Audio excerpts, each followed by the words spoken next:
पार्थिव पूजा की महिमा, शिव नैवेद्य भक्षण के विषय में निर्णय तथा बिल्व का महात्म्य। तदनंतर ऋषियों के पूछने पर किस कामना की पूर्ति के लिए कितने पार्थिव शिवलिंगों की पूजा करनी चाहिए, इस विषय का वर्णन करके सूत जी बोले, महर्षियों, पार्थिव लिंगों की पूजा कोटि कोटि यज्ञों का फल देने वाली है। कलयुग में लोगों के लिए शिवलिंग पूजन जैसा श्रेष्ठ दिखाई देता है, वैसा दूसरा कोई साधन नहीं है। यह समस्त शास्त्रों का निश्चित सिद्धांत है। शिवलिंग भोग और मोक्ष देने वाला है। लिंग 3 प्रकार के कहे गए हैं, उत्तम, मध्यम और अध्यम, और 4 अंगुल ऊंचा और देखने में सुंदर तथा वेदी से युक्त हो। उस शिवलिंग को शास्त्रज्ञ महर्षियों ने उत्तम कहा है, उससे आधा मध्यम और उससे आधा अधम माना गया है। इस प्रकार 3 प्रकार के शिवलिंग कहे गए हैं, जो उत्तरोत्तर श्रेष्ठ हैं। ब्राह्मण, क्षत्रिय, वैश्य, शूद्र अथवा विलोम शंकर कोई भी क्यों न हो, वह अपने अधिकार के अनुसार वैदिक अथवा तांत्रिक मंत्र से सदा आदर पूर्वक शिवलिंग की पूजा करे। ब्राह्मणों, महर्षियों आदि कहने से क्या लाभ, शिवलिंग का पूजन करने में स्त्रियों तथा अन्य सब लोगों का भी अधिकार है। द्विजों के लिए वैदिक पद्धति से ही शिवलिंग की पूजा करना श्रेष्ठ है, परंतु अन्य लोगों के लिए वैदिक मार्ग से पूजा करने की सम्मति नहीं है। वैदज्ञ द्विजों को वैदिक मार्ग से ही पूजन करना चाहिए, अन्य मार्ग से नहीं। यह भगवान शिव का कथन है। दीरिचि और गौतम आदि के शाप से जिनका चित्त दुग्ध हो गया है, उन द्विजों की वैदिक कर्म में श्रद्धा नहीं होती। जो मनुष्य वेदों तथा स्मृतियों में कहे हुए सत्कर्मों की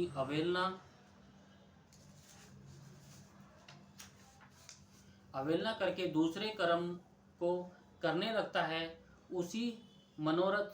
उसका मनोरथ कभी सफल नहीं होता। इस प्रकार विधि पूर्वक भगवान शंकर का नैवेद्यतन पूजन करके उनकी त्रिभुवनमयी 8 मूर्तियों का भी वही पूजन करें। पृथ्वी, जल, अग्नि, वायु, आकाश, सूर्य, चंद्रमा तथा यजमान, यह भगवान शंकर की 8 मूर्तियां कही गई हैं। इन मूर्तियों के साथ साथ सार्व, भव, रुद्र, उग्र, भीम, ईश्वर, महादेव तथा पशुपति, इन नामों की भी अर्चना करें। तदनंतर चंदन, अक्षत और बिलपत्र लेकर वहां ईशान आदि के क्रम से भगवान शिव के परिवार का उत्तम भक्ति भाव से पूजन करें। ईशान, नंदी, चंड, महाकाल, भृंगी, वृष, स्कंद, कपदरीश्वर, सोम तथा शुक्र, ये 10 शिव के परिवार हैं, जो क्रम से ईशान आदि दसों दिशाओं में पूजनीय हैं। तत्पश्चात भगवान शिव के समक्ष वीरभद्र का और पीछे कार्तिमुख का पूजन करके विधि पूर्वक 11 रुद्रों की पूजा करके इसके बाद पंचाक्षर मंत्र का जप करके शतरुद्रीय स्तोत्र का, नाना प्रकार की स्तुतियां का तथा शिव पंचांग का पाठ करें। तत्पश्चात परिक्रमा और नमस्कार करके शिवलिंग का विसर्जन करें। इस प्रकार मैंने शिव पूजन की संपूर्ण विधि का आदरपूर्वक वर्णन किया। रात्रि में देव कार्य को सदा उत्तरादिभिमुख होकर ही करना चाहिए। इसी प्रकार शिव पूजन भी पवित्र भाव से सदा उत्तरादिभिमुख होकर ही करना उचित है। जहाँ शिवलिंग स्थापित हो, उससे पूर्व दिशा का आश्रय लेकर नहीं बैठना या खड़ा होना चाहिए, क्योंकि वह दिशा भगवान शिव के आगे या सामने पड़ती है। इस देव का सामना रोकना ठीक नहीं। शिवलिंग से उत्तर दिशा में भी न बैठें, क्योंकि उधर भगवान शंकर का वामांग है, जिसमें शक्ति स्वरूप देवी उमा विराजमान है। पूजक को शिवलिंग से पश्चिम दिशा में भी नहीं बैठना चाहिए, क्योंकि वह आराध्य देव का श्रेष्ठ भाग है। पीछे की ओर से पूजा करना उचित नहीं है। अतः अवशिष्ट दक्षिण दिशा ही ग्रह या उसी का आश्रय लेना चाहिए। तत्पश्चात यह कि शिवलिंग से दक्षिण दिशा में उत्तराभिमुख होकर बैठें और पूजा करें।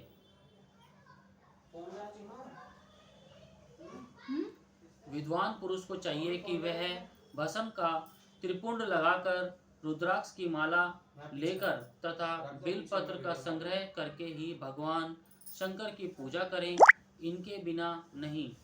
मुनीश्वरों, शिव पूजन आरंभ करते समय यदि भस्म न मिले तो मिट्टी से भी ललाट में त्रिकुंड अवश्य कर लेना चाहिए।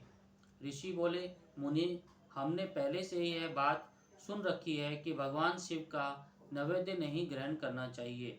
इस विषय में शास्त्र का निर्णय क्या है, ये बताइए। साथ ही बिल्व का महत्व भी प्रकट कीजिए।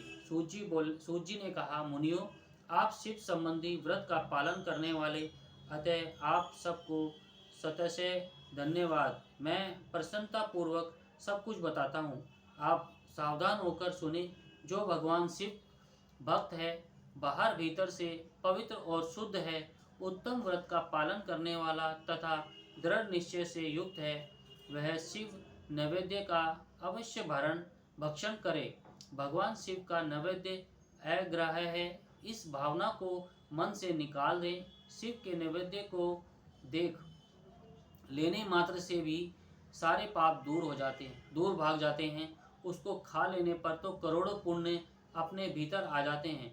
आए हुए शिव नैवेद्य को सिर झुकाकर प्रसन्नता के साथ ग्रहण करें और प्रयत्न करके शिव स्मरण पूर्वक उसका भक्षण करें। आए हुए शिव नैवेद्य को यह कहकर कि मैं इसे दूसरे समय में ग्रहण करूंगा, लेने में विलंब कर देता है, वह मनुष्य निश्चय ही पाप से बन जाता है। जिसने शिव की दीक्षा ली हो, उस शिव भक्त के लिए यह शिव नैवेद्य अवश्य ही भक्षणीय है। ऐसा कहा जाता है, शिव की दीक्षा से युक्त शिव भक्त पुरुष के लिए सभी शिवलिंगों का नैवेद्य शुभ एवं महाप्रसाद है, अतः वह उसका अवश्य भक्षण करे। परंतु जो अन्य देवताओं की दीक्षा से युक्त है और शिव भक्त में भी मन को लगाए हुए है, उनके लिए शिव नैवेद्य भक्षण के विषय में क्या निर्णय है, इसे आप लोग प्रेम पूर्वक सुने। ब्राह्मणों, जहाँ से शालिग्राम शिला की उत्पत्ति होती है, वहाँ के उत्पन्न लिंग में रस लिंग, पारदलिंग में पाषाण, रजत तथा सुवर्ण से निर्मित लिंग में देवताओं तथा सिद्धों द्वारा प्रतिष्ठित लिंग में केसर निर्मित लिंग में, स्फटिक लिंग में और रतन निर्मित लिंग में तथा समस्त ज्योतिर्लिंगों में विराजमान भगवान शिव के नैवेद्य का भक्षण चंद्रायण व्रत के समान पुण्य जनक है। बाह्य ब्रह्म हत्या करने वाला पुरुष भी यदि पवित्र होकर शिव निर्मल्य का भक्षण करके उसे सिर पर धारण करे तो उसका सारा पाप शीघ्र ही नष्ट हो जाता है।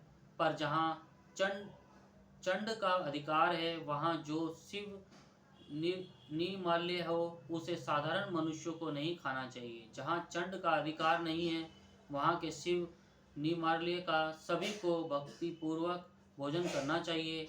बाणलिंग, नर्मदेश्वर, लोह निर्मित, स्वर्ण धातु में लिंग, सिद्ध लिंग, जिन लिंगों की उपासना से किसी ने सिद्ध प्राप्त की है अथवा जो सिद्धों द्वारा स्थापित है, वह लिंग स्वयंभू लिंग, इन सब लिंगों में तथा शिव की प्रतिमाओं मूर्तियों में चंड का अधिकार नहीं है। जो मनुष्य शिवलिंग को विधि पूर्वक स्नान कराकर उस स्नान के जल का 3 बार आचमन करता है, उसके कायिक, वाचिक और मानसिक तीनों प्रकार के पाप यहाँ शीघ्र नष्ट हो जाते हैं। जो शिव नैवेद्य, पत्र, पुष्प, फल और जल आग्रह है, ये सब भी शालग्राम शिला के स्पर्श से पवित्र ग्रहण के योग्य हो जाता है। मुनीश्वरों, शिवलिंग के ऊपर चढ़ा हुआ जो दिव्य है, वह अग्रह है। जो वस्तु लिंग स्पर्श से रहित है, अर्थात जिस वस्तु को अलग रखकर शिवजी को निवेदित किया जाता है, लिंग के ऊपर चढ़ाया नहीं जाता, उसे अत्यंत पवित्र जानना चाहिए। मुनीश्वरों, इस प्रकार नैवेद्य के विषय में शास्त्र का निर्णय बताया गया है। अब तुम लोग सावधान हो, आदर पूर्वक बिल्व का महत्व में सुनो। यह बिल्व वृक्ष महादेव का ही रूप है। देवताओं ने भी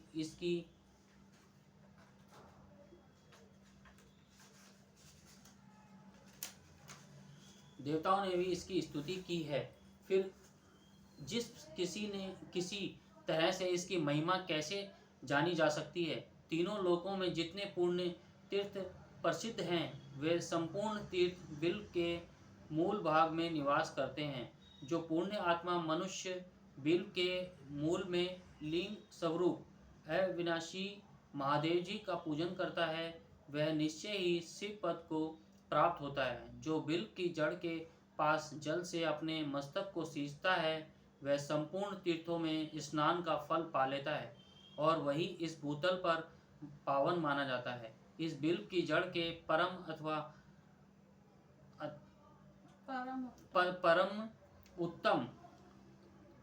उत्तम थाले को जल से भरा हुआ देखकर महादेव जी पूर्णतः संतुष्ट होते हैं। जो मनुष्य गंध, पुष्प आदि से बिल्व के मूल भाग का पूजन करता है, वह शिवलोक को पाता है और इस लोक में भी उसकी सुख संतति बढ़ती है। जो बिल्व की जड़ के समीप आदर पूर्वक दीपावली जलाकर रखता है, वह तत्व ज्ञान से संपन्न हो भगवान महेश्वर में मिल जाता है। जो बिल्व की शाखा थामकर हाथ से उसके नए नए पल्व उतारता है और उनसे उस बिल्व की पूजा करता है, वह सब पापों से मुक्त हो जाता है। जो बिल्व की जड़ के समीप भगवान शिव में अनुराग रखने वाला एक भक्त को भी भक्ति पूर्वक भोजन कराता है, उसे कोटि गुना पुण्य प्राप्त होता है। जो बिल्व की जड़ के पास शिव भक्त को खीर और दरस से युक्त अन्न देता है, वह कभी दरिद्र नहीं होता। ब्राह्मणों, इस प्रकार मैंने सांगोपांग शिवलिंग पूजन का वर्णन किया। यह प्रवर्ती मार्गी तथा निर्वर्ती मार्गी पूजकों के भेद से दो प्रकार का होता है। प्रवर्ती मार्गी लोगों के लिए पीठ पूजा इस भूतल पर संपूर्ण अविशिष्ट वस्तुओं को देने वाली होती है।